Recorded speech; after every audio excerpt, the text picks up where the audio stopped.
My father was, he is on the left here, my father was officer of the General Staff of the Soviet Army. He was inspector of land forces, Soviet troops stationed in countries like Mongolia, Cuba, East European countries.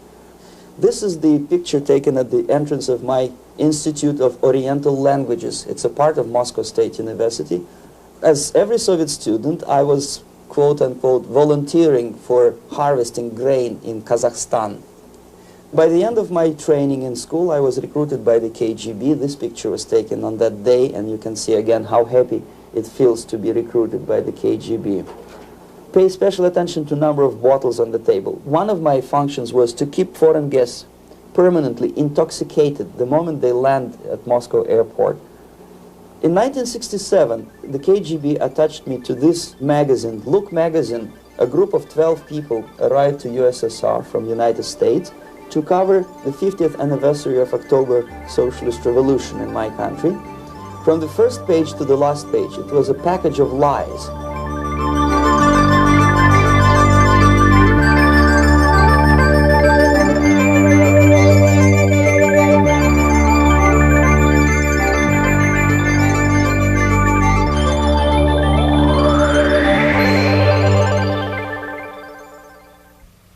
Our conversation is with Mr. Yuri Alexandrowich Bezmenow. Mr. Bezmenow was born in 1939 in a suburb of Moscow. He was the son of a high-ranking Soviet Army officer. He was educated in the elite schools inside the Soviet Union and became an expert in Indian culture and Indian languages.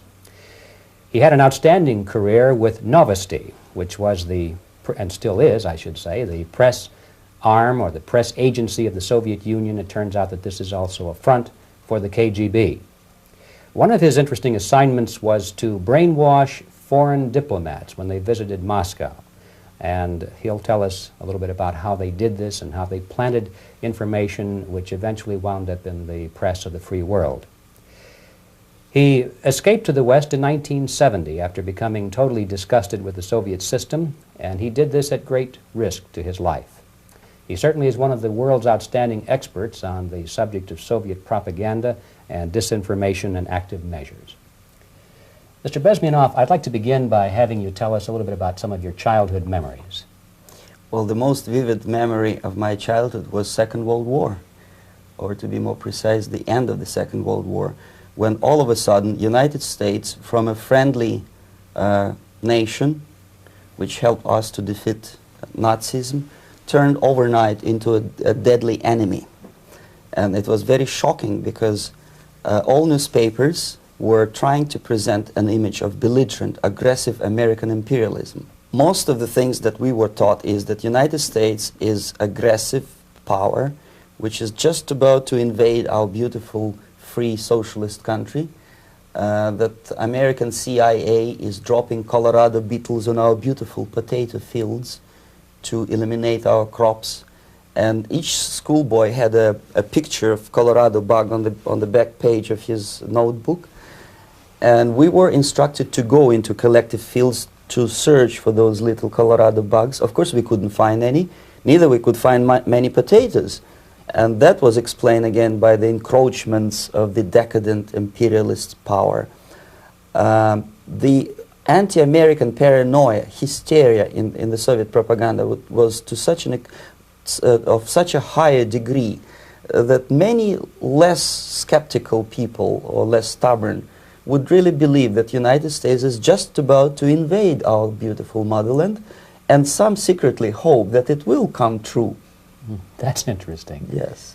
Well, getting back to life inside the Soviet Union or inside communist countries in general, in this country, at the university level primarily, we read and hear that the Soviet system is different from ours, but not that different, and that there is a convergence developing between all of the systems of the world, and that really it doesn't make an awful lot of difference what system you live under, because you have corruption and dishonesty and tyranny and all that sort of thing.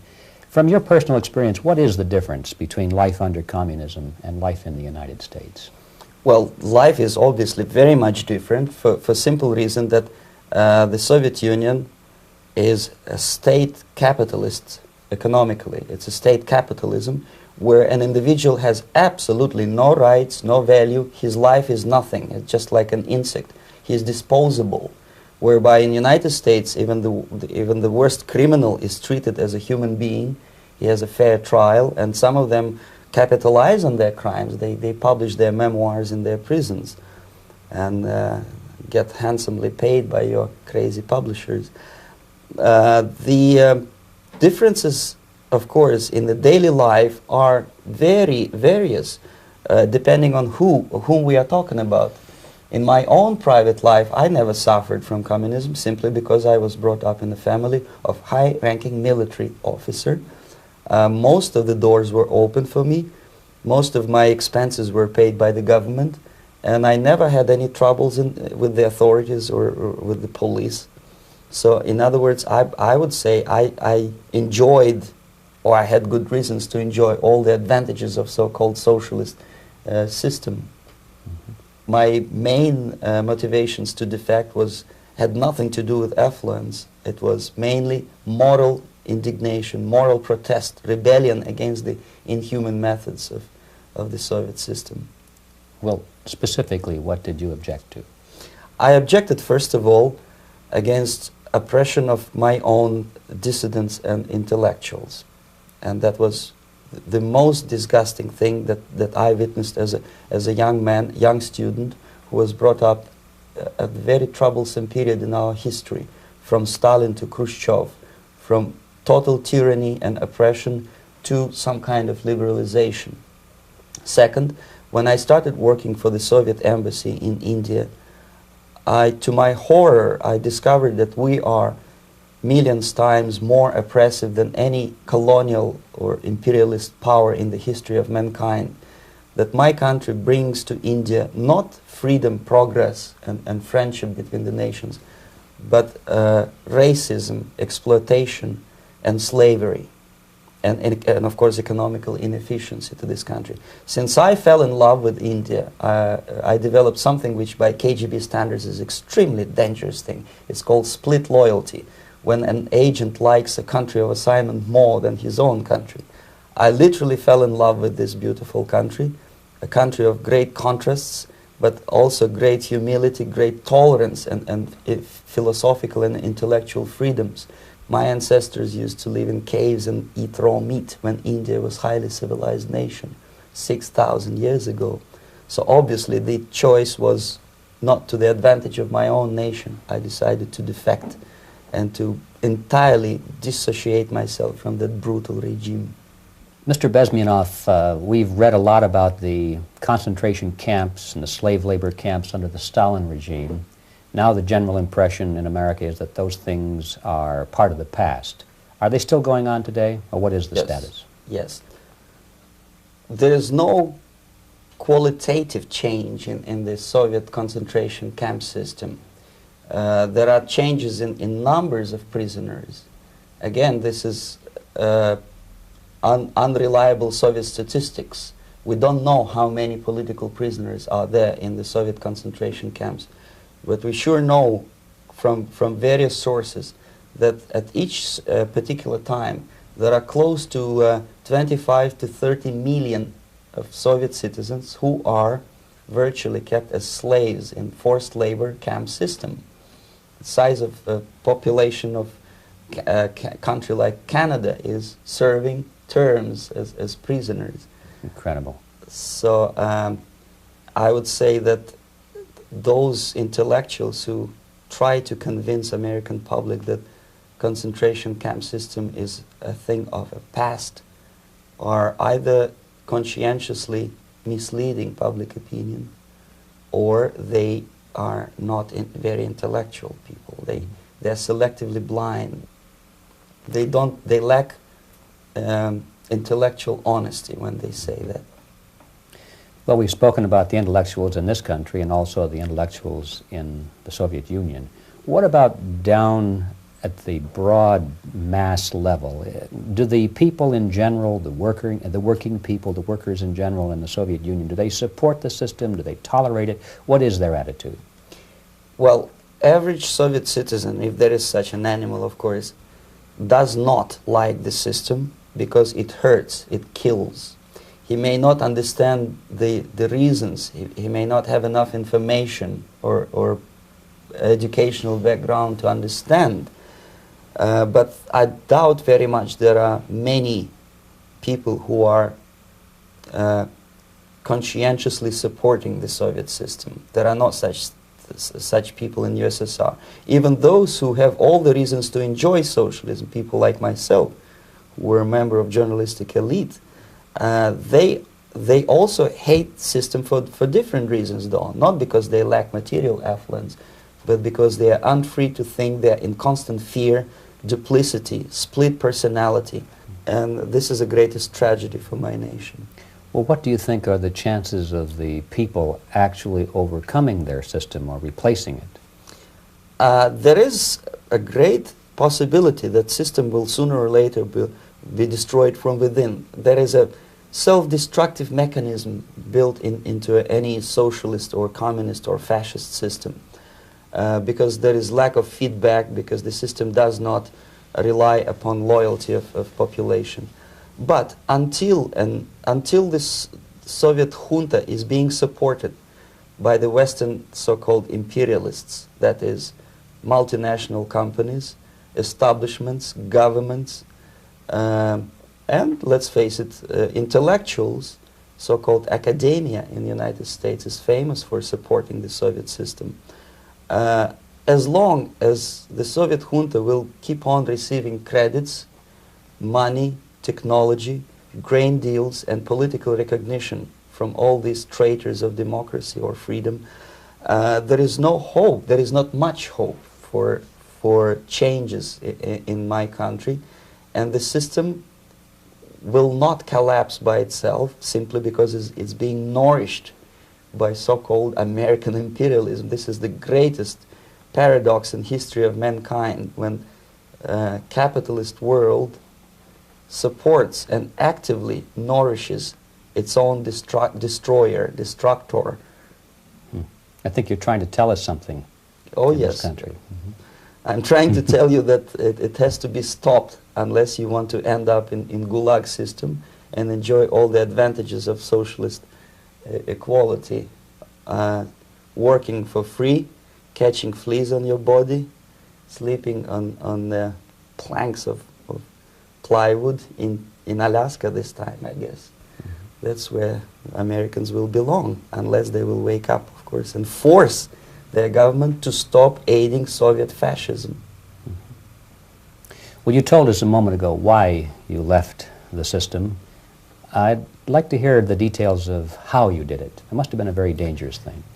It was not so dangerous, it was crazy. First of all, because defecting in India is virtually impossible, thanks to very strong pressure from the Soviet government. Excuse me, you were in India on assignment at that time? Yes, I was working for the Soviet embassy in New Delhi as a press officer. And defecting for a Soviet diplomat is next to impossible. It's a suicide, as I said, because a great friend Indira Gandhi pushed a law through parliament which says, and I quote, "No defector from any country has a right of political asylum in any embassy on the territory of Indian Republic," which is a masterpiece of hypocrisy. No other defector but a Soviet one needs a political asylum.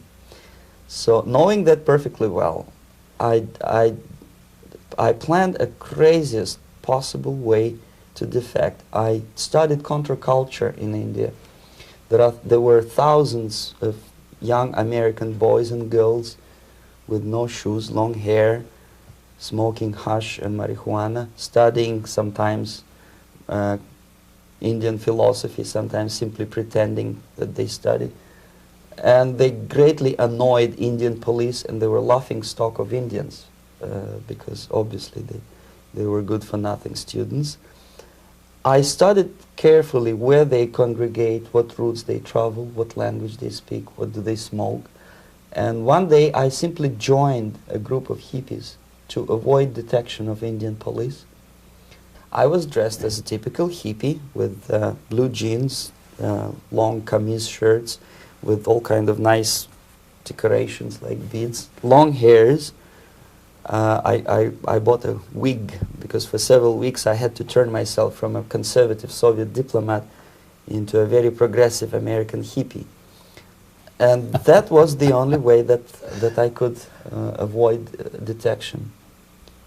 It was very interesting experience, but it was necessary because from my own knowledge as a member of Soviet embassy staff, I knew that there were many cases when Soviet defectors were betrayed by Indian police, and also some Western embassies played a very dirty role in betraying the Soviet defectors.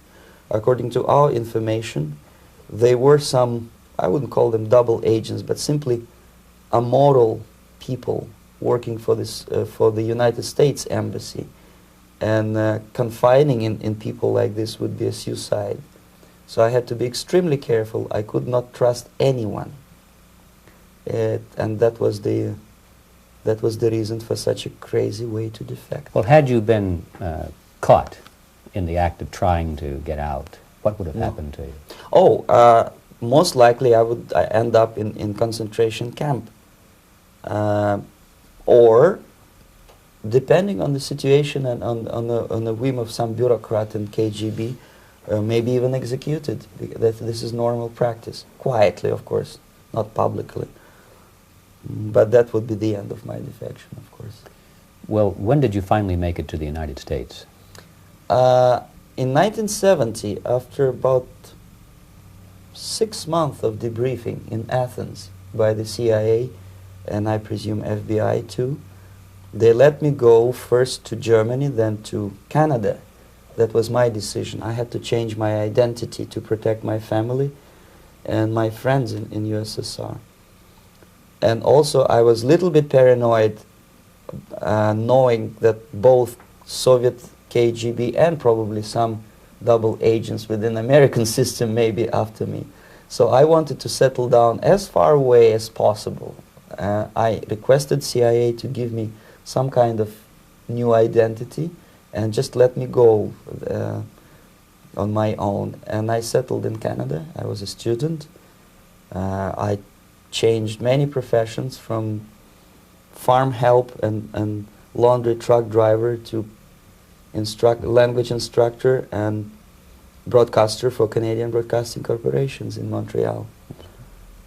Well, have you had any threats on your life or any yes. unpleasant careers? In about 5 years, KGB eventually discovered that I am working for Canadian Broadcasting. I made a very big mistake. I started working for overseas service of CBC, which is similar to Voice of America, in Russian language. And of course, monitoring service in USSR picked up every new voice.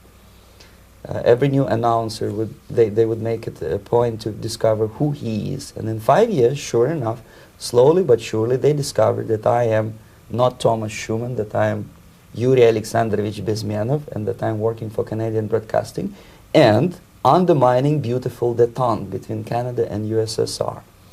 And the Soviet ambassador Alexander Yakovlev made it his personal effort to discredit me. He complained to Pierre Trudeau, who is known to be a little bit soft on socialism. And the management of CBC behaved in a very strange, cowardly way, unbecoming to representatives of an independent country like Canada. They listened to every suggestion that Soviet ambassador gave, and they started shameful investigation, analyzing content of my broadcasts to USSR. And sure enough, they discovered that some of my statements were probably would be offending to the Soviet Politburo. So I had to leave my job. And of course, subtle intimidations. They would say something like, please cross the street carefully because, you know, traffic is very heavy in Quebec. And fortunately, I know about the psychology and the logic of activity of the KGB, and I never allowed myself to be intimidated. This is the worst thing. This is what they expect a person, a defector, to be intimidated. Once they spot that you are scared, they keep on developing that line, And then eventually you either have to give up entirely and work for them, or they neutralize you. They would definitely stop all kind of political activity, which they failed to do in my case, because I was stubbornly working for the Canadian Broadcasting. And in response to their intimidations, I said that, look, this is a free country, and I am as free as you are. And I also can drive very fast. And gun control is not yet established in Canada, so I had a couple of good shotguns in my basement. So welcome to visit me someday with your Kalashnikov's machine guns. So obviously it didn't work. Intimidation didn't work. So they tried different approach, as I described. They approached on the highest level, on the level of Canadian bureaucracy. And on that level they were successful. On that level they were successful. On individual level they failed flat. Mr. Bezmenow has brought a series of slides with him that he has taken from the Soviet Union, and I think this is a good time to take a look at the slides. Yes. Now, the viewers will be able to see these slides as we talk about them. Yes, this is a collection of slides which are, some of them are snapshots from my family album, some of them are documents which I smuggled from the Soviet embassy, and some are reproductions from local mass media. I usually show them to establish my credibility as a defector. This is a picture of my native town, Mytishi, about 20 miles north from Moscow. Characteristically, there is a statue of Comrade Lenin in the central square. This is myself at the age of 7, again, characteristically, under the statue of Comrade Stalin, extending his friendly hand to peoples of the world. At that age, of course, I was still idealistically minded young communist, and I still believe that sooner or later things will go for better. But I realized that the system stinks, that something is fishy, and that ideology is fake. And the propaganda about advanced Soviet agriculture simply didn't meet the criteria of reality. If they talk about abundance of food and there is none in the stores, there must be something wrong. My father was, he is on the left here, my father was officer of the General Staff of the Soviet Army. He was inspector of land forces, Soviet troops stationed in countries like Mongolia, Cuba, East European countries. Were he alive today, most likely he would be inspecting Soviet troops in Nicaragua, Angola, and many other parts of the world. Fortunately, he died and he didn't see the disgrace, because deep inside he was a Russian patriot. He didn't like the idea of expanding Soviet military might, especially in the areas where we were not welcomed at all. Unlike many other military officers, he was reporting directly to the Minister of Defense, bypassing KGB and diplomatic service. In other words, he was a trusted military professional. And my impression that this type of people are much less hawkish and adventuristic than party bureaucrats in Kremlin. When American mass media describes Soviet military as potentially dangerous counterpart for Pentagon, I simply laugh, because I know better. I know that the most dangerous part of the Soviet power structures are not military at all. Most likely, if they come to power in my country, they'll be more sensible negotiators for nuclear disarmament and withdrawal of the Soviet troops from many parts of the world. But if someone from the party structure or the KGB structure were to give the orders for a military intervention, they have to obey, they yes, would follow because them. they are professional military. But they, you see, the triangle of power and hate in USSR is the party at the top, the party elite, the oligarchy of the party, then the military and the KGB at the bottom. They hate each other, and the most hated triangle, the most hated corner of the triangle is the Communist Party bureaucrats. They are the most adventuristic, senile megalomaniacs. They can start war, I wouldn't be surprised. Not the military. They know what war is. Yes. At least my father did. This is the picture taken at the entrance of my Institute of Oriental Languages. It's a part of Moscow State University. I graduated in 1963. And now, excuse me, which one were you on? I am on the right. You're on the right. And on the left is my my schoolmate Vadim Smirnov, who later was a apparatchik in the Central Committee of the Soviet Union Communist Party. What is an apparatchik? It's a functionary, something like civil service in British Empire. Someone who is never fired from the service. He stays there internally. He may not be promoted too high, but he's a dependable bureaucrat who will stay forever. I studied not only languages, but also history, literature, even music. I'm on this picture. I'm trying to learn how to play Indian musical instrument. I even tried to look like an Indian when I was second-year student. Not bad, right?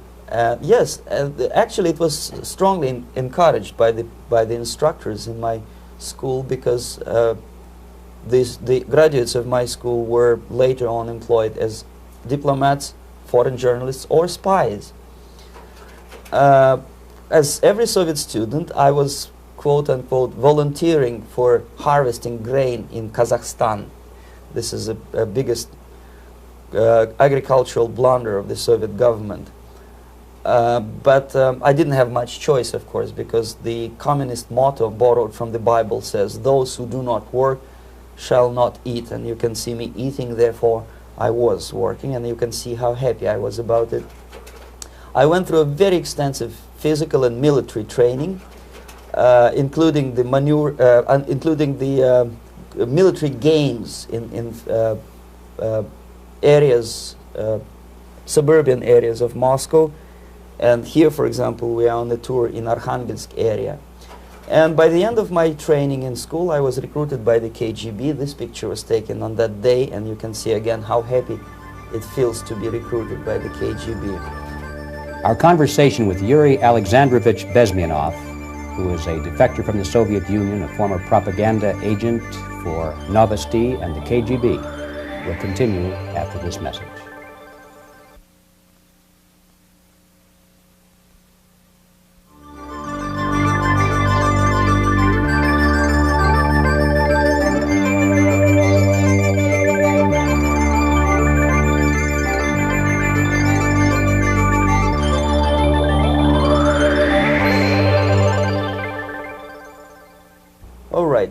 As every student in USSR, I went through very extensive physical and military training and civil defense training too. Unlike in the United States, where civil defense is virtually non-existent, zero.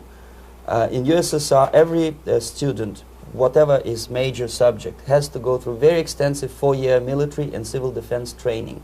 You can see me here with a group of students during one of the war games near Moscow. The main idea, of course, is to prepare a huge reserve army of the USSR. Each student has to graduate as a junior lieutenant. In my case, it was administrative and military intelligence service. My first assignment was to India as a translator with the Soviet Economical Aid Group, building refinery complexes in Bihar state and Gujarat state. At that time, I was still naively, idealistically believing that what I was doing contributes to the understanding and cooperation between the nations. It took me quite a number of years to realize that what we were bringing to India was a new type of colonialism, 1,000 times more oppressive and exploitative than any colonialism or imperialism in history of mankind.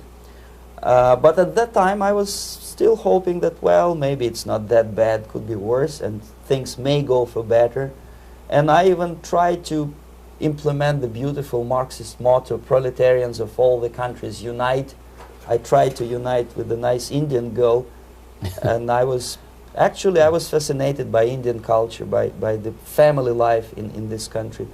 But obviously, Communist Party had different plans for my genes, so I had to marry this beautiful Russian girl. In the span of my career, I married 3 times. Most of these marriages were marriages of convenience, on advice from the Department of Personnel. This is normal practice in USSR. When a Soviet citizen is assigned to a foreign job, he has to be married, either to keep family in USSR as hostages, or, if it's a convenience marriage like mine, so that the husband and wife are virtually informers on each other to prevent defection or contamination by decadent imperialist or capitalist ideas. In my case, I hated that girl so much that the moment I landed in Moscow, we were divorced, and I married later, second time. By the end of my first assignment in India, I was promoted to the position of public relation officer. You can see me here translating a speech by a Soviet boss. And you're on the right. I'm on the right here, yes. And it was, the occasion was commissioning of the refinery complex in Bihar, Barauni. Back in Moscow, I was immediately recruited by Novosti Press Agency, which is a propaganda and ideological subversion front for the KGB. 75% of the members of the Novosti are commissioned officers of the KGB. The other 25 are, like myself, co-opted agents who are assigned to specific operations. In this particular case, you can see me talking to students of Lumumba Friendship University in Moscow.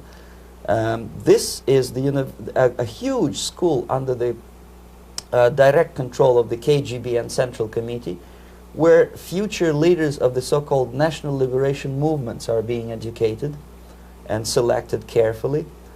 And some of them have absolutely, neither, this for example is a group of students from Lumumba. They don't look like students at all. They look more like military, and that's exactly what they were. They were dispatched back to their countries to be leaders of the so-called national liberation movements, or to be translated into normal human language, leaders of international terrorist groups. Another area of activity when I was working for the Novosti was to accompany groups of so-called progressive intellectuals, writers, journalists, publishers, teachers, professors of colleges. You can see me here in Kremlin. I'm second on the left, with a group of Pakistani and Indian intellectuals. Most of them pretended they don't understand that we are actually working on behalf of the Soviet government and the KGB. They pretended that they are actually being guests, VIP intellectuals, that they are treated according to their merits and their intellectual abilities. For us, they were just a bunch of political prostitutes to be taken advantage for various propaganda operations. Therefore, you can see perfectly well the senior colleague of mine on the left doesn't really have that much respect on his face, and myself with a very skeptical smile, typical KGB sarcastic smile, anticipating another victim of ideological brainwashing. This is how a typical conference in Novosti headquarters in Moscow looked like. Sitting in the middle is Boris Burkov, the then director of Novosti Press Agency, high-ranking party bureaucrat in the Department of Propaganda. I am standing next to a famous Indian poet, Sumitranandan Pant. He was famous because he was an author. He was the author of a famous poem titled Rhapsody to Lenin. That's why he was invited to USSR, and everything was paid by the Soviet government. Pay special attention to number of bottles on the table. This is one of the ways to kill the awareness or curiosity of foreign journalists. One of my functions was to keep foreign guests permanently intoxicated the moment they land at Moscow airport. I had to take them to the VIP lounge and toast to friendship and understanding between the nations of the world. Glass of vodka, then a second glass of vodka. And in no time, my guests would be feeling very happy. They would see everything in kind of pink, nice color. And that's the way I had to keep them permanently for the next 15 or 20 days.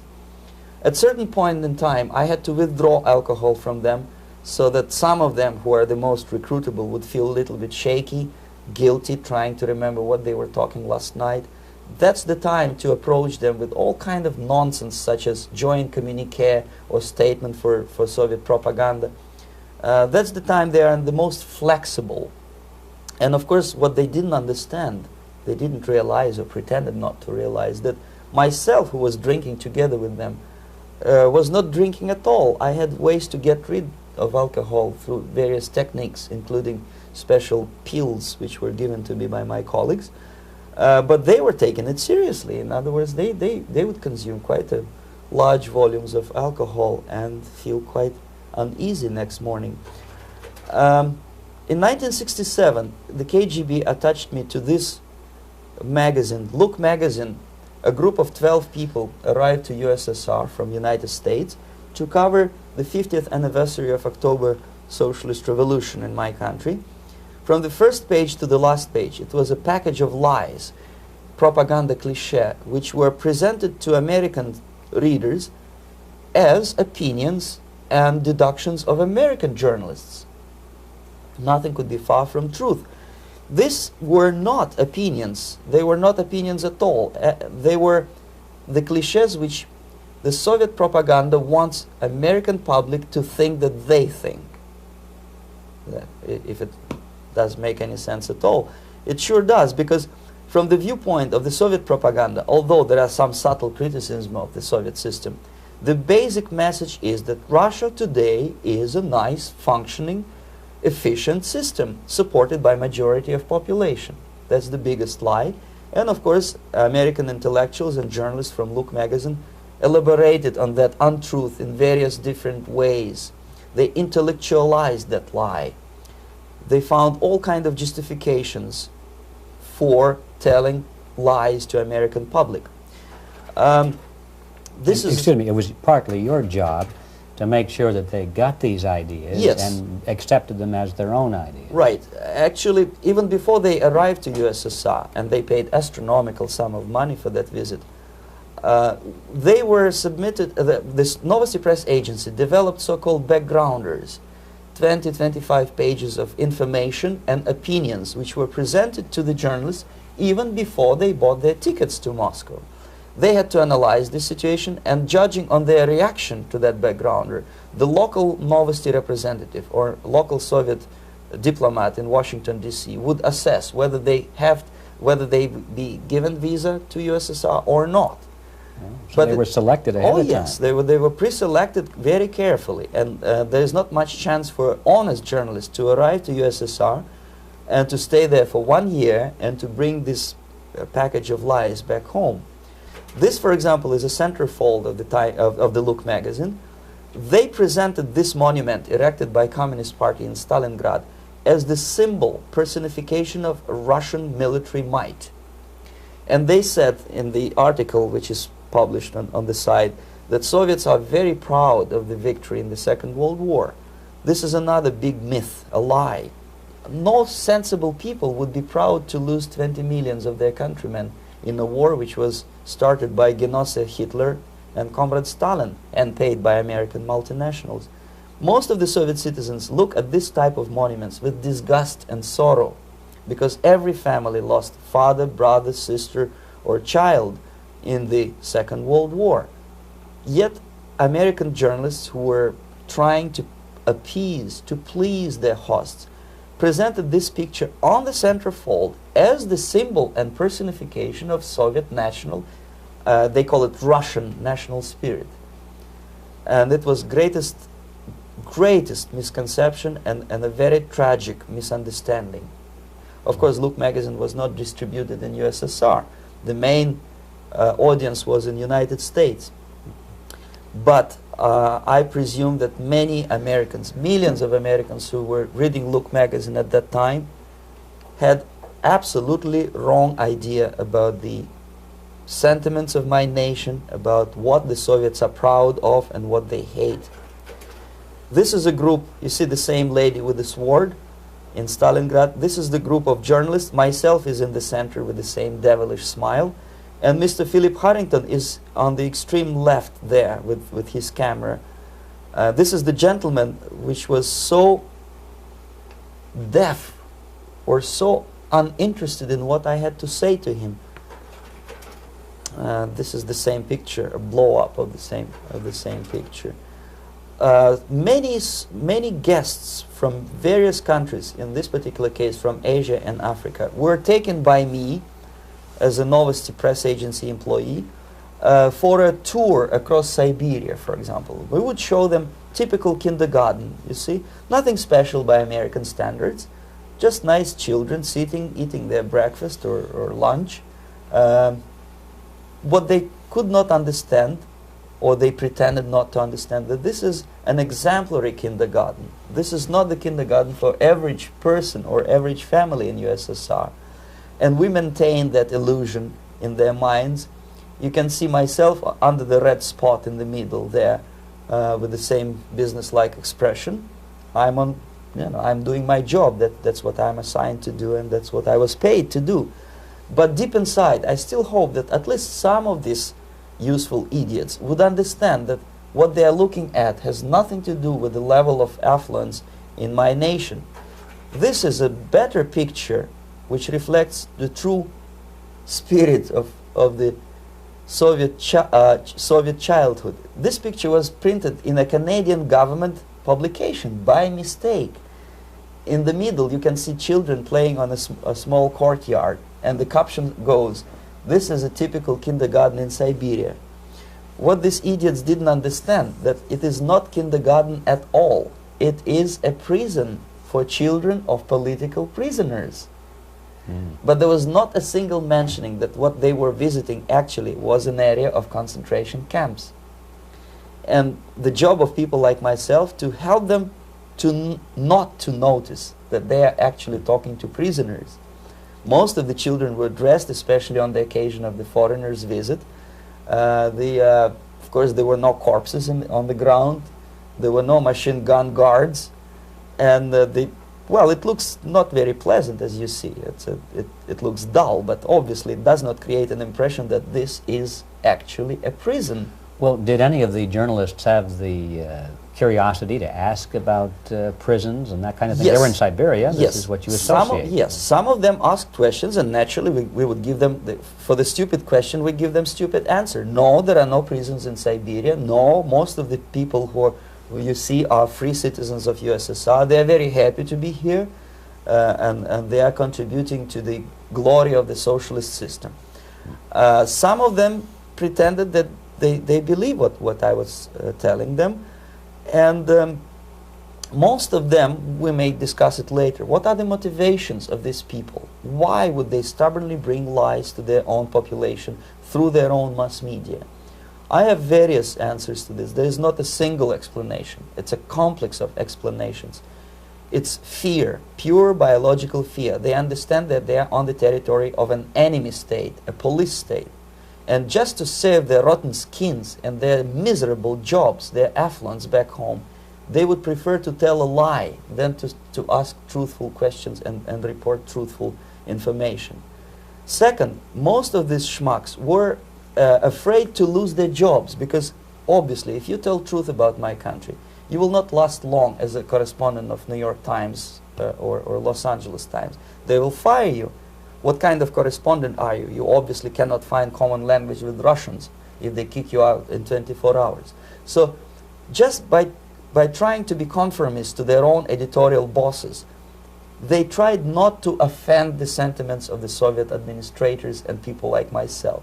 Deep inside, I hope they would insult my or offend my sentiments. Obviously, they preferred not to. Another reason, I refuse to believe it, but obviously there is another reason. Obviously, it's a greed. These people earn a lot of money. When they come back to USA, they claim that they are experts on my country. They write books which sells in million copies, titled like Russians, The Truth About Russia. Most of it is lie about Russia. Yet they claim to be Sovietologists. They play back myth about my country, the propaganda cliches. Yet they stubbornly resist the word of truth. If a person like Solzhenitsyn is either defecting or kicked out of USSR, they try all their best to discredit him and to discourage him. I don't have much chance to appear on national network with a true story about my country. But a useful idiot like Hendrik Smith or Robert Kaiser, they are big heroes. They come back from USSR. They say, oh, we were talking to dissidents in Russia. Big deal. Soviet dissidents are chasing American correspondents in the streets, and they are cowardly escaping from these contacts. For some strange reason, if you want to know more about Spain, you refer to Spanish writers. If you want to learn more about French, you read French writers. Even about Antarctica, I bet you would read penguins. Only about the Soviet Union, for some strange reason, you read Hendricks and Schmendricks and all kind of Kissingers, because they claim that they know more about my country. They know nothing, or next to nothing, or they pretend that they know more than they actually do.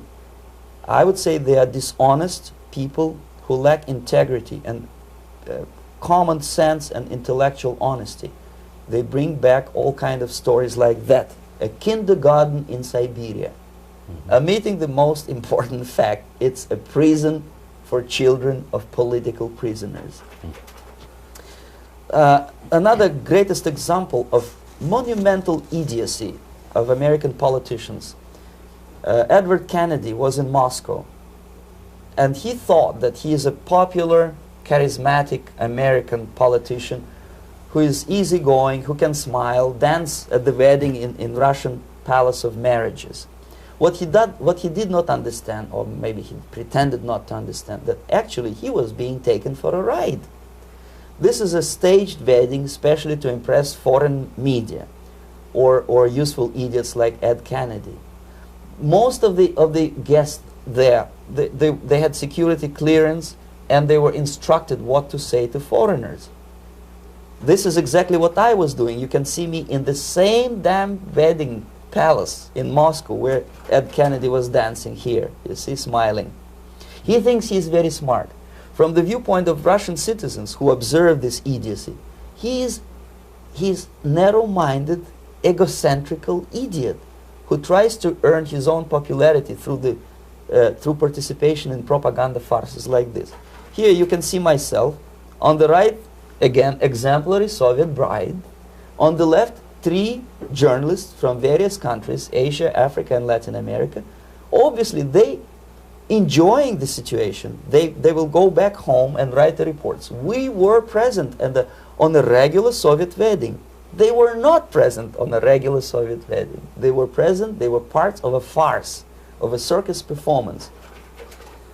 Another thing which I had to, sometimes risking my life, to explain to foreigners.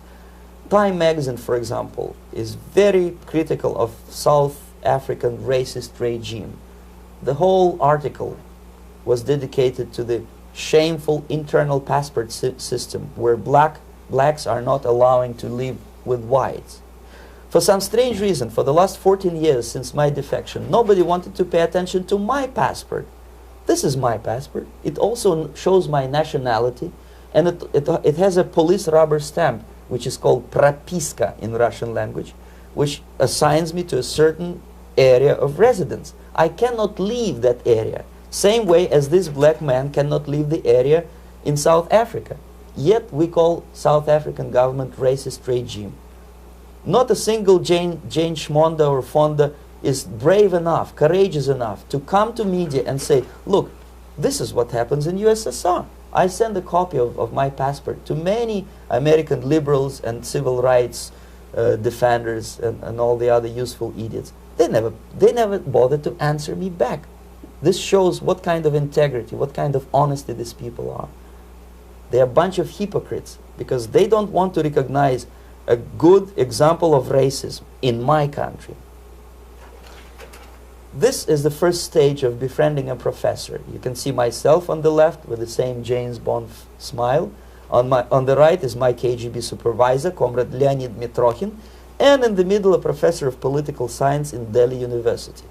The next stage would be to invite him to a gathering of Indo-Soviet Friendship Society. There he is sitting next to his wife before he is being sent to USSR for free trip. Everything is paid by the Soviet government. He was made to believe that he is invited to USSR because he is a talented, sober-thinking intellectual. Absolutely false. He is invited because he is a useful idiot, because he would agree and subscribe to most of the Soviet propaganda cliché. And when he is coming back to his own country, he is going for years and years to teach the beauties of Soviet socialism to newer and newer generations of his students, thus promoting the Soviet propaganda line. The KGB was even curious about this gentleman. It may look innocent. Maharishi Mahesh Yogi, a great spiritual leader, or maybe a great charlatan and crook, depending on from which side you are looking at him. Beatles were trained at his ashram in Hardwar in India how to meditate. Mia Farrow and other useful idiots from Hollywood visited his school, and they returned back to United States absolutely zonked out of their minds with marijuana, hashish, and crazy ideas of meditation. To meditate, in other words, to isolate oneself from the current social and political issues of your own country. To get into your own bubble, to forget about troubles of the world. Obviously, KGB was very fascinated with such a beautiful school, such a brainwashing center for stupid Americans. I was dispatched by the KGB to check what kind of VIP Americans attend this school. That's you on the left. Yes, I'm on the left. I was trying to get enrolled in that school. Unfortunately, the Maharishi Mahesh Yogi asked too much. He wanted $500 American for enrollment. But my function was not actually to get enrolled in the school. My function was to discover what kind of people from United States attend this school. And we discovered that, yes, there are some influential members of family, public opinion makers of United States, who come back with the crazy stories about Indian philosophy. Indians themselves look upon them as idiots, useful idiots. To say nothing about KGB, who looked at them as extremely naive, misguided people.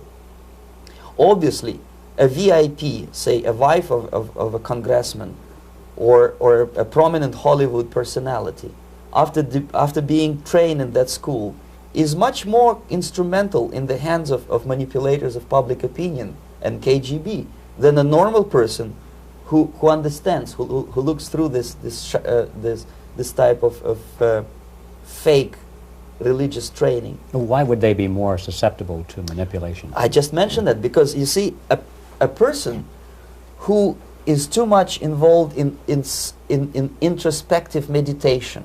You see, if you carefully look what Maharishi Mahesh Yogi is teaching to Americans, is that most of the problems, most of the burning issues of today can be solved simply by meditating. Don't rock the boat. Don't get involved. Just sit down, look at your navel, and meditate. And the things, due to some strange logic, due to cosmic vibration, will settle down by themselves. This is exactly what the KGB and Marxist-Leninist propaganda wants from Americans, to distract their opinion, attention, and mental energy from real issues of United States into a non-issues, into a non-world, non-existent harmony. Obviously, it's more beneficial for the Soviet aggressors to have a bunch of duped Americans than Americans who are self-conscious, healthy, physically fit, and alert to the reality.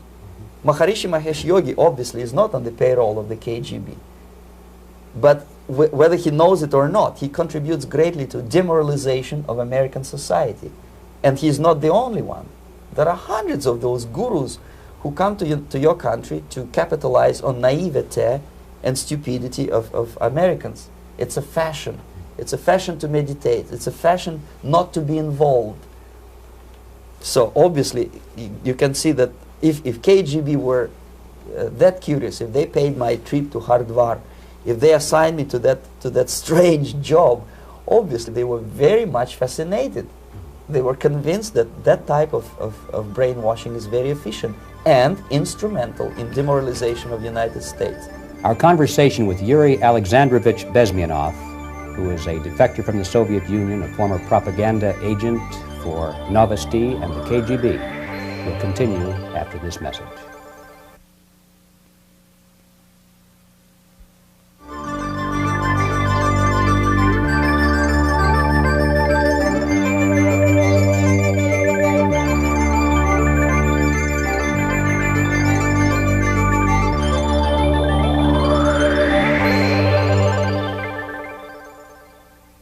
This picture shows the part of the building of USSR embassy, and my supervisors. On the left is Comrade Mehdi, an Indian communist, and on the right, Comrade Mitrokhin, my supervisors in the secret department of research and counter-propaganda.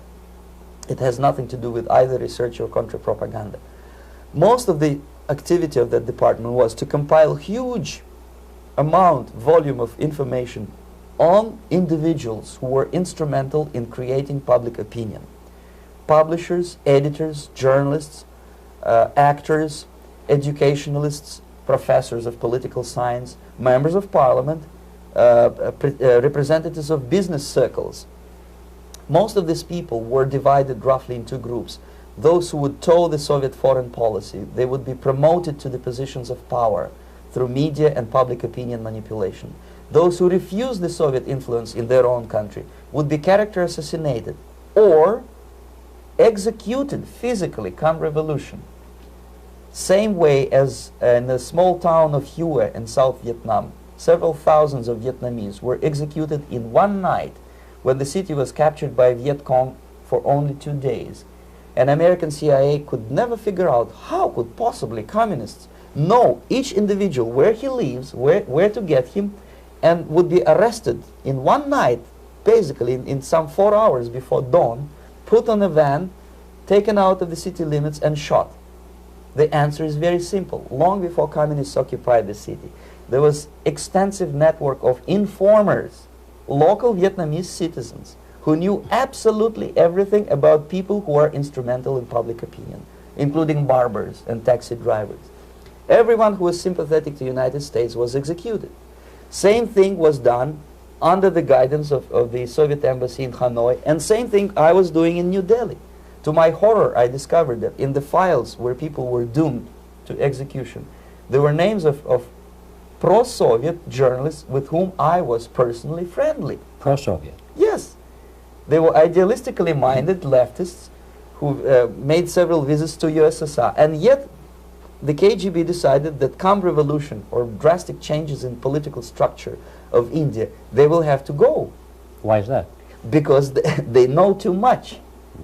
Simply because, you see, the useful idiots, the leftists who are idealistically believing in the beauty of Soviet socialist or communist or whatever system, when they get disillusioned, they become the worst enemies. That's why my KGB instructors specifically made a point, never bother with leftists. Forget about these political prostitutes. Aim higher. This was my instruction. Try to get into large circulation, established conservative media. Rich, filthy rich movie makers, intellectuals, so-called academic circles. Cynical, egocentric people who can look into your eyes with angelic expression and tell you a lie. These are the most recruitable people, people who lack moral principles, who are either too greedy or too suffer from self-importance. They feel that they matter a lot. These are the people who KGB wanted very much to recruit. But to eliminate the others, to execute the others, don't they serve some purpose? Wouldn't they be the ones they rely on? They serve purpose only at the stage of destabilization of a nation. For example, your leftists in United States, all these professors and all these beautiful civil rights defenders, they are instrumental in the process of the subversion only to destabilize the nation. When their job is completed, they are not needed anymore. They know too much. Some of them, when they get disillusioned, when they see that Marxist-Leninists come to power, obviously they get offended. They think that they will come to power. That will never happen, of course. They will be lined up against the wall and shot. But they may turn into the most bitter enemies of Marxist-Leninists when they come to power. And that's what happened in Nicaragua. You remember most of these former Marxist-Leninists were either put to prison or one of them split and now he's working against Sandinistas. It happened in Grenada when Maurice Bishop was already a Marxist. He was executed by a new Marxist who was more Marxist than this Marxist. Same happened in Afghanistan when first there was Taraki, he was killed by Amin, then Amin was killed by Babrak Karmal with the help of KGB. Same happened in Bangladesh when Mujibur Rahman, very pro-Soviet leftist, was assassinated by his own Marxist-Leninist military comrades. It's the same pattern everywhere. The moment they serve their purpose, all the useful idiots are either be executed entirely, all the idealistically minded Marxists, or exiled, or put in prisons, like in Cuba. Many former Marxists are in Cuba, in prison. So most of the Indians who were cooperating with the Soviets, especially with our Department of Information of the USSR Embassy, were listed for execution. And when I discovered that fact, of course I was sick. I was mentally and physically sick. I thought that I'm going to explode one day during the briefing at the ambassador's office. I would stand up and say something that we are basically a bunch of murderers. That's what we are. It has nothing to do with friendship and understanding between the nation and blah, blah, blah. We are murderers. We behave as a bunch of thugs in a country which is hospitable to us, a country which with ancient traditions. But I did not defect. I tried to get the message across. To my horror, nobody wanted even to listen, least of all to believe what I had to say. And I tried all kinds of tricks. I would leak information through letters or lost documents or something like that. And still I got no message. The message was not published, even in the conservative mass media of India. The immediate impulse to defect was Bangladesh crisis, which was described by American correspondents as Islamic grassroots revolution, which is absolute baloney. There was nothing to do with Islam, and there was no grassroots revolution. Actually, there are no grassroots revolutions, period. Any revolution is a byproduct of a highly organized group of conscientious and professional organizers, but it has nothing to do with grassroots. In Bangladesh, it was nothing with grassroots. Most of the Awami League party members, Awami League means People's Party, were trained in Moscow in the High Party School. Most of the Mukti Fauj leaders, Mukti Fauj in Bengali means People's Army, same as SWAPO and all kind of liberation armies all over the world, the same bunch of useful idiots. They were trained at Lumumba University and various centers of the KGB in Simferopol, in Crimea, and in Tashkent. So when I saw that Indian territory is being used as a jumping board to destroy East Pakistan, I saw myself thousands of so-called students traveling through India to East Pakistan, through the territory of India, and Indian government pretended not to see what's going on. They knew perfectly well, the Indian police knew it, the intelligence department of Indian government knew it, the KGB of course knew it, and the CIA knew it. That was most infuriating, because when I defected and I explained to the CIA debriefers they should watch out because East Pakistan is going to erupt any moment, they said I was reading too many James Bond novels. Anyway, so East Pakistan was doomed. One of my colleagues in the Soviet consulate in Calcutta, when he was dead drunk, he ventured into the basement to relieve himself, and he found big boxes which said printed matter to Dhaka University. Dhaka is the capital of East Pakistan. And since he was drunk and curious, he opened one of the boxes and he discovered not printed matter. He discovered Kalashnikov guns and ammunition in there. Anyway, it's a long story. When I saw the preparations for the invasion into East Pakistan, obviously I wanted to defect immediately. The only thing I couldn't at that time make up my mind when and where and how. One of the reasons, of course, you see, I was in love with India. I mentioned it before. I spoke the languages. I socialized with people. And I understood that I had to act fast unless I want this beautiful country to be permanently and irreparably damaged by our presence. One of the reasons not to defect was, as you can see, I was living in relative affluence. Who the hell in the normal mind would defect and do what? To be abused by your media, to be called McCarthyist and fascist and paranoid, or to drive a taxi in New York City? What for? What the hell for should I defect? To be abused by Americans, to be insulted in exchange for my effort to bring the truthful information about impending danger of subversion. As you can see, I was living in quite a comfortable conditions next to swimming pool, where Indians were not allowed, by the way. I was highly paid expert in propaganda. I had my family. I was respected by my nation. My career was cloudless. The third reason, how to defect with the family. To defect with the baby and the wife would be virtual suicide, because according to law, that hypocritical law which I quoted before, the Indian police will have to hand me over back to the KGB, and that will be the end of my defection and probably my life. Again, I cannot smuggle my wife because she was not quite sure what I was doing. She was not that idealistically involved, and she was definitely not in the total picture of what I was doing for the KGB. She would be shocked if I you know, put her in my van and drive her to the American embassy or elsewhere. That would be a greatest danger. So again, I had to defect in such a way that my defection would look as simple disappearance. And there were many cases like that when the Soviet agents simply disappeared, either killed in action or, thanks to their curiosity and their close contacts with radicals, some of them were killed by the Marxists, by the way. It happened in many African countries when the Soviet KGB were killed by Africans themselves. Not because they hated Marxism-Leninism, but because they were simply trigger-happy bunch of unruly characters. If you give them a machine gun, they will shoot. And some of the Soviets obviously were not careful enough to protect themselves, and they got into embarrassing situations when they were shot at the crossfire between factions of so-called liberation movements.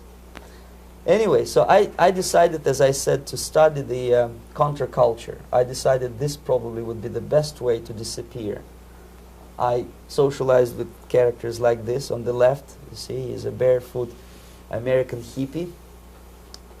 It took me quite a long time to study exactly what they were doing and how to mix with them. But eventually I did it. Most of Indian newspapers carried my picture and promise of 2,000 rupees for information about my whereabouts. But they were looking for the wrong person, because they obviously tried to stop a young Soviet diplomat in white shirt and tie, and this is how I looked at the time of defection. Nobody could possibly think that a Soviet diplomat would be as crazy as to join a bunch of hippies. That's you. Yes, travel India and smoke hash. So I made it literally almost like a Hollywood-style detective story. From under the nose of the KGB in Bombay airport, I landed the plane and I flew to Greece, where I was debriefed by the CIA. That's basically that's all for my slides. We can turn off the projector, and that's very interesting. Well, you spoke several times before about ideological subversion. That is a phrase that I'm afraid some Americans don't fully understand. When the Soviets used the phrase ideological subversion, what do they mean by it? Ideological subversion is the process which is legitimate, overt, and open. You can see it with your own eyes. All you have to do, all American mass media has to do, is to unplug their bananas from their ears, open up their eyes, and they can see it. There is no mystery. There is nothing to do with espionage. I know that espionage intelligence gathering looks more romantic. It sells more deodorants through the advertising, probably. That's why your Hollywood producers are so crazy about James Bond type of thrillers. But in reality, the main emphasis of the KGB is not in the area of intelligence at all.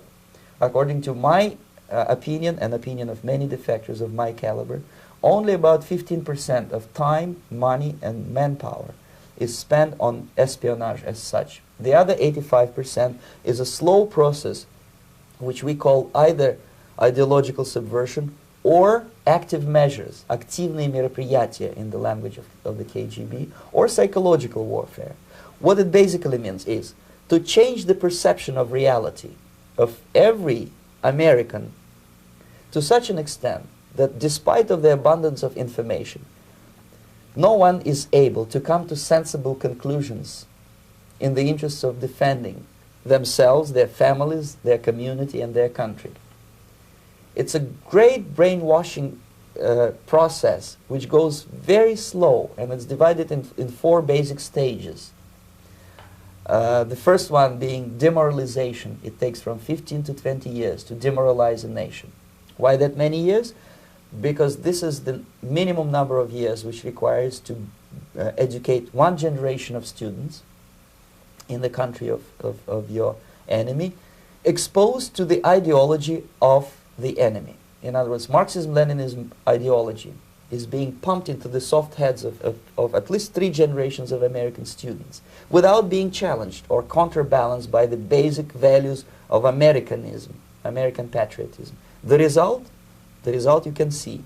Most of the people who graduated in the 60s, dropouts or half-baked intellectuals, are now occupying the positions of power in the government, civil service, business, mass media, educational system. You are stuck with them. You cannot get rid of them. They are contaminated. They are programmed to think and react to certain stimuli in a certain pattern. You cannot change their mind, even if you expose them to authentic information, even if you prove that white is white and black is black. You still cannot change the basic perception and the logic of behavior. In other words, these people, the process of demoralization is complete and irreversible. To get rid of society of these people, you need another 20 or 15 years to educate a new generation of patriotically minded and common sense people who would be acting in favor and in the interests of the United States society. And yet these people who've been programmed and, as you say, in place and Yes. who are favorable to an opening with the Soviet concept, these are the very people who would be marked for extermination in this country? Most of them, yes. Simply because the psychological shock when they will see in future what the beautiful society of equality and social justice means in practice, obviously they will revolt. They will be very unhappy, frustrated people. And the Marxist-Leninist regime does not tolerate these people. Obviously they will join the links of dissenters, dissidents. Unlike in present United States, there will be no place for dissent in future Marxist-Leninist America.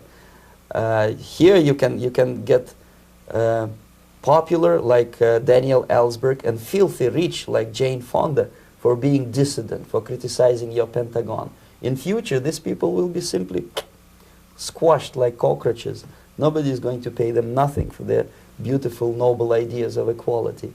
This they don't understand, and it will be greatest shock for them, of course.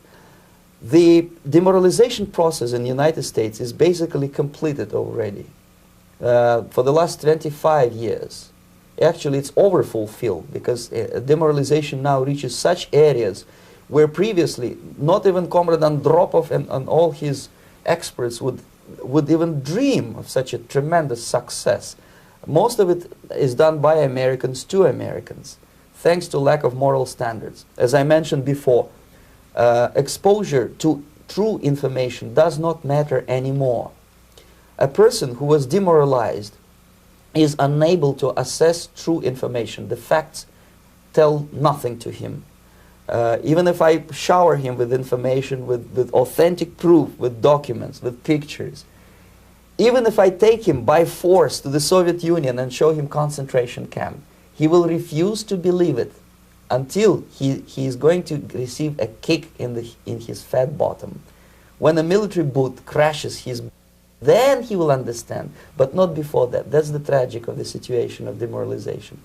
So basically America is stuck with demoralization, and unless, even if you start right now, here, this minute, you start educating new generation of Americans, it will still take you 15 to 20 years to turn the tide of ideological perception of reality back to normalcy and patriotism. The next stage is destabilization. This time, subverter does not care about your ideas and the patterns of your consumption. Whether you eat junk food and get fat and flabby, it doesn't matter anymore. This time, and it takes only from 2 to 5 years to destabilize a nation, what matters is essentials: economy, foreign relations, defense systems. And you can see it quite clearly that in some areas, in such sensitive areas as defense and economy, the influence of Marxist-Leninist ideas in the United States is absolutely fantastic. I could never believe it 14 years ago when I landed in this part of the world that the process will go that fast. The next stage, of course, is crisis. It may take only up to 6 weeks to bring a country to the verge of crisis. You can see it in Central America now. And after crisis, with a violent change of power, structure, and economy, you have so-called the period of normalization. It may last indefinitely. Normalization is a cynical expression borrowed from Soviet propaganda. When the Soviet tanks moved into Czechoslovakia in '68, Comrade Brezhnev said, "Now the situation in brotherly Czechoslovakia is normalized." This is what will happen in the United States if you allow all these schmucks to bring the country to crisis, to promise people all kind of goodies and the paradise on earth, to destabilize your economy, to eliminate the principle of free market competition, and to put a big brother government in Washington, D.C., with benevolent dictators like Walter Mondale, who will promise lots of things, never mind whether the promises are fulfillable or not. He will go to Moscow to kiss the bottoms of new generation of Soviet assassins, never mind. He will create false illusions that the situation is under control. Situation is not under control. Situation is disgustingly out of control. Most of the American politicians, media, and educational system trains another generation of people who think they are living at a peacetime. False. United States is in the state of war, undeclared total war against the basic principles and the foundations of this system. And the initiator of this war is not Comrade Andropov, of course. It's the system. However ridiculous it may sound, the world communist system or the world communist conspiracy, whether I scare some people or not, I don't give a hoot. If you are not scared by now, nothing can scare you. But you don't have to be paranoid about it. What actually happens now, that unlike myself, you have literally several years to live on unless the United States wake up. The time bomb is ticking. With every second, the disaster is coming closer and closer. Unlike myself, you will have nowhere to defect to, unless you want to live in Antarctica with penguins. This is it. This is the last country of freedom and possibility. Okay, so what do we do? What is your recommendation to the American people? Well, the immediate thing that comes to my mind is, of course, there must be a very strong national effort to educate people in the spirit of real patriotism, number one. Number two, to explain them the real danger of socialist, communist, whatever, welfare state, big brother government. If people will fail to grasp the impending danger of that development, nothing ever can help United States. You may kiss goodbye to your freedom, including freedoms to homosexuals, to prison inmate. All this freedom will vanish, evaporate in 5 seconds, including your precious lives. The second thing, the moment at least part of United States population is convinced that the danger is real, they have to force their government. And I'm not talking about sending letters, signing petitions, and all this beautiful, noble activity. I'm talking about forcing United States government to stop aiding communism. Because there is no other problem more burning and urgent than to stop the Soviet military-industrial complex from destroying whatever is left of the free world. And it is very easy to do. No credits, no technology, no money, no political or diplomatic recognition, and of course no such idiocy as grain deals to USSR. The Soviet people, 270 millions of Soviets, will be eternally thankful to you if you stop aiding a bunch of murderers who sit now in Kremlin and whom President Reagan respectfully calls government. They do not govern anything, least of all such complexity as the Soviet economy. So basic, two very simple, maybe too simplistic answers or solutions, but nevertheless they are the only solutions. Educate yourself. Understand what's going on around you. You are not living at the time of peace. You are in a state of war. And you have precious little time to save yourself. You don't have much time, especially if you are talking about young generation. There's not much time left for convulsions to the beautiful disco music. Very soon it will go, just overnight. If we are talking about capitalists or wealthy businessmen, I think they are selling the rope on which they will hang very soon. If they don't stop, if they cannot curb their unsettled desire for profit, and if they keep on trading with the monster of the Soviet communism, they are going to hang very soon. And they will pray to be killed, but unfortunately they will be sent to Alaska probably to manage industry of slaves. It's simplistic. I know it sounds unpleasant. I know Americans don't like to listen to things which are unpleasant. But I have defected not to tell you the stories about such idiocy as microfilm, James Bond type espionage. This is garbage. You don't need any espionage anymore. I have come to talk about survival. It's a question of survival of this system. You may ask me, what is it in for me? Survival, obviously, because unlike, as I said, I am now in your boat. If we sing together, we'll sing beautifully together. There is no other place on this planet to defect to.